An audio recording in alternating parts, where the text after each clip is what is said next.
प्रेम से बोलिए गणेश महाराज की जय, बृहस्पति देव की जय, श्री हरि लक्ष्मी नारायण की जय। प्यारे भक्तगणों, आज है माघ महीने की शुक्ला पक्ष की गुरुवार का दिन और आज का दिन बृहस्पति देव और भगवान विष्णु को समर्पित है। आज के दिन जो भी भक्त गुरुवार का व्रत रखकर विधि विधान के साथ बृहस्पतिवार की कथा का श्रवण करता है, उसे मिलती है निरोगी काया, पापों से मुक्ति, पुण्य की प्राप्ति व सभी मनोकामनाएं पूर्ण होती है। कथा को श्रद्धा भाव से प्रसन्नचित मन से पूरा अवश्य सुनिएगा। बृहस्पति भगवान की कृपा से आप सभी भक्तों की सभी मनोकामना पूर्ण अवश्य होगी। हे बृहस्पति देव, मैं आपके भक्तों को आपकी व्रत कथा सुनाने जा रही हूँ। मुझ पर अपनी कृपा सदा बनाए रखे और अपनी भक्तों की सभी मनोकामना को पूर्ण करे। प्रेम से बोलिए बृहस्पति भगवान की जय, विष्णु भगवान की जय। प्यारे भक्तगणों, मैं आप सभी से कहना चाहती हूँ, अगर आप व्रत करते हैं तो कथा को अधूरा ना छोड़े। प्राचीन समय की बात है, एक नगर में एक बड़ा व्यापारी रहता था। वह जहाजों में माल लदवाकर दूसरे देशों में भेजा करता था। वह जिस प्रकार अधिक धन कमाता था, उसी प्रकार जी खोलकर दान भी करता था, परंतु उसकी पत्नी अत्यंत कंजूस थी। वह किसी को एक दमड़ी भी दान नहीं देती थी। एक बार सेठ जब दूसरे देश व्यापार करने गया तो पीछे से बृहस्पति भगवान साधु का वेश धारण करके व्यापारी की पत्नी के समक्ष उपस्थित हुए और भिक्षा मांगने लगे। तब व्यापारी की पत्नी ने साधु महाराज से कहा, हे साधु महाराज, मैं इस दान और पुण्य से तंग आ गई हूँ।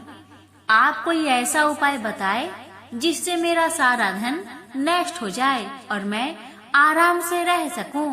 मैं यह धन लूटता हुआ नहीं देख सकती। बृहस्पति भगवान ने कहा, हे देवी, तुम बड़ी विचित्र हो। संतान और धन से कोई दुखी होता है भला? अगर अधिक धन है तो इसे शुभ कार्यों में लगाओ, कुंवारी कन्याओं का विवाह करवाओ, विद्यालय और बाग बगीचों का निर्माण कराओ। ऐसे पुण्य कार्य करने से तुम्हारा लोक परलोक सार्थक हो सकता है। परंतु साधु की इन बातों से व्यापारी की पत्नी को खुशी नहीं हुई। उसने कहा, मुझे ऐसी धन की आवश्यकता नहीं है जिसे मैं दान में दूं। तब बृहस्पति देव बोले, यदि तुम्हारी ऐसी इच्छा है तो तुम एक उपाय करना। 7 बृहस्पतिवार घर को गोबर से लिपना और अपने केसों को पीली मिट्टी से धोना। केसों को धोते समय स्नान भी करना। व्यापारी से हजामत बनाने को कहना। भोजन में मांस मदिरा खाना। कपड़े अपने घर धोना। ऐसा करने से तुम्हारा सारा धन नष्ट हो जाएगा। इतना कहकर बृहस्पति भगवान अंतर ध्यान हो गए। व्यापारी की पत्नी ने बृहस्पति देव के कहे अनुसार 7 बृहस्पतिवार वैसा ही करने का निश्चय किया। केवल 3 बृहस्पतिवार बीते कि उसके समस्त धन संपत्ति नष्ट हो गई और वह परलोक सिधार गई।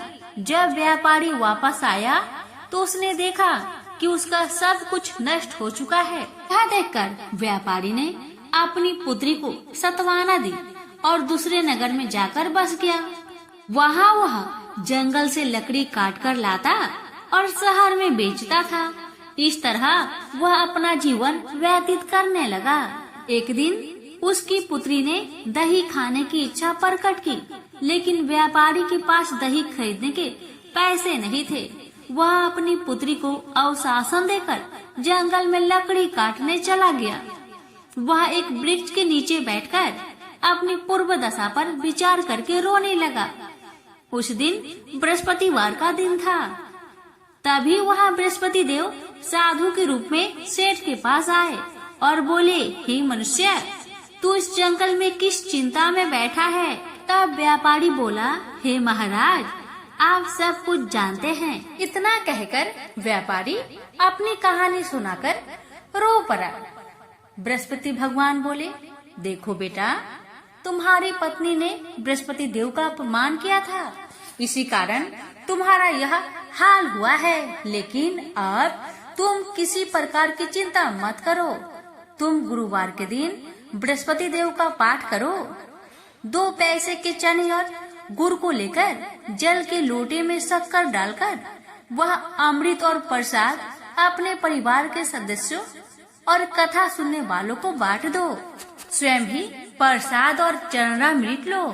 भगवान तुम्हारा अवश्य कल्याण करेंगे। साधु की बात सुनकर व्यापारी बोला, महाराज, मुझे तो इतना भी नहीं बचता कि मैं अपनी पुत्री को दही लाकर दे सकूं।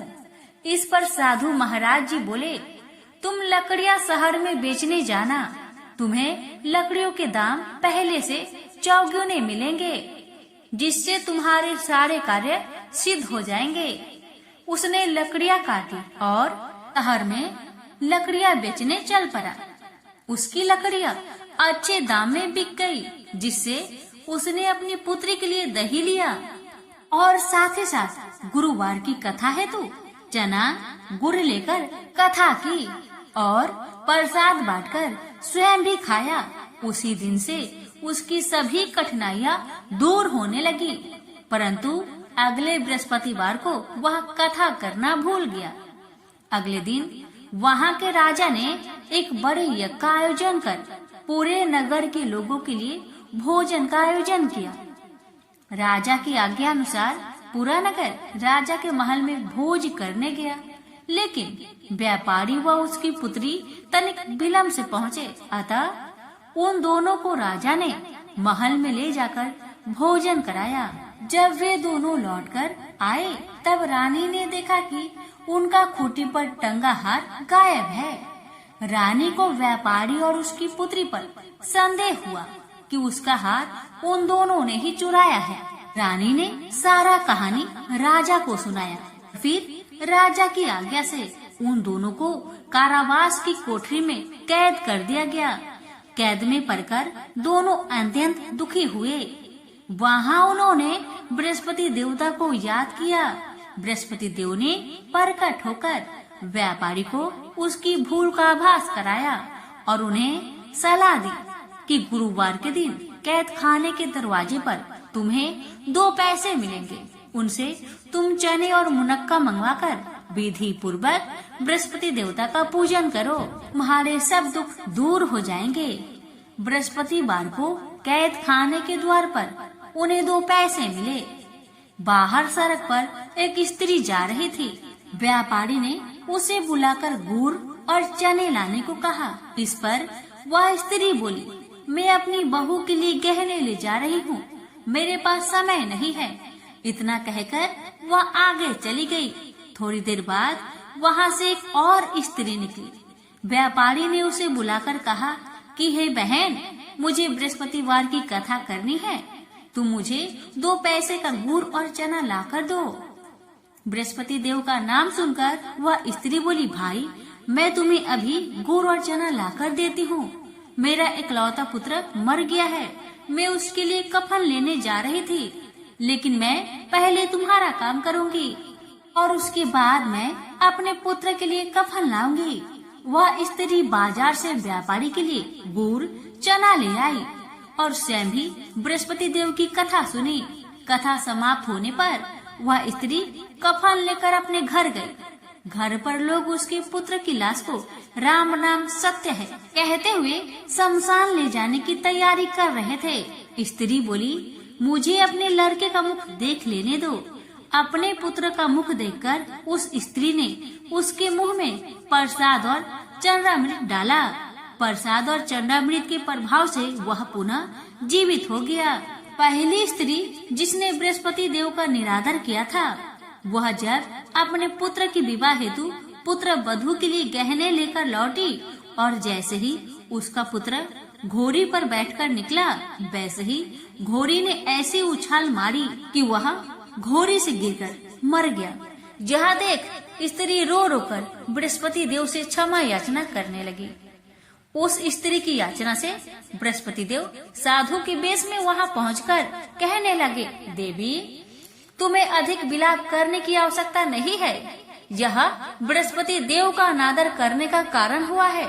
तुम वापस जाकर मेरे भक्त से क्षमा मांगकर कथा सुनो, तब ही तुम्हारी मनोकामना पूर्ण होगी। जेल में जाकर उस स्त्री ने व्यापारी से माफी मांगी और कथा सुनी।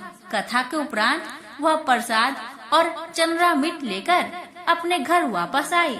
घर आकर उसने चंद्रामृत अपने मृत पुत्र के मुख में डाला। चंद्रामृत के प्रभाव से उसका पुत्र भी जीवित हो उठा। उसी रात बृहस्पति देव राजा के सपने में आए और बोले, हे राजन, तूने जिस व्यापारी और उसकी पुत्री को जेल में कैद कर रखा है वह बिल्कुल निर्दोष है। तुम्हारी रानी का हार वहीं खूंटी पर टंगा है। दिन निकला तो राजा रानी ने हार पर खूंटी लटका हुआ देखा। राजा ने उस व्यापारी और उसकी पुत्री को रिहा कर दिया और उन्हें आधा राज्य देकर उसकी पुत्री का विवाह उच्च कुल में करवाकर दहेज में हीरे जवाहरात दिए।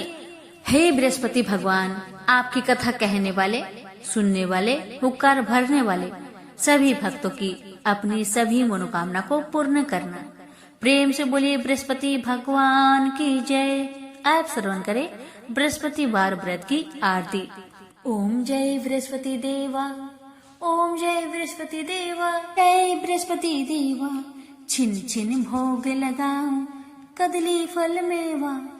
ओम जय बृहस्पति देवा, तुम पूर्ण परमात्मा, तुम अंतर्यामी, जगत पिता जगदीश्वर, तुम सबके स्वामी।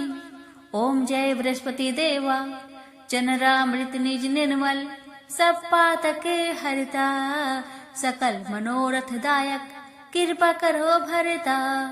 ओम जय बृहस्पति देवा, जय बृहस्पति देवा। तन मन धन अर्पण करे जो जन शरण परे, प्रभु परकट तब होकर आकर द्वार खरे। ओम जय बृहस्पति देवा, जय बृहस्पति देवा। दीन दयाल दयानिधि, भक्तन हितकारी, पाप दोष सब हरता, भव बंधन हारी। ओम जय बृहस्पति देवा, जय बृहस्पति देवा। सकल मनोरथ दायके, सब संचय तारो, विषय विकार मिटाओ, संतन सुखकारी। ओम जय बृहस्पति देवा, जय बृहस्पति देवा। जो कोई आरती तेरी प्रेम सहित गावे, जो कोई आरती तेरी प्रेम सहित गावे, ज्येष्ठानंद बंद सो निश्चय पावे। ओम जय बृहस्पति देवा, जय बृहस्पति देवा।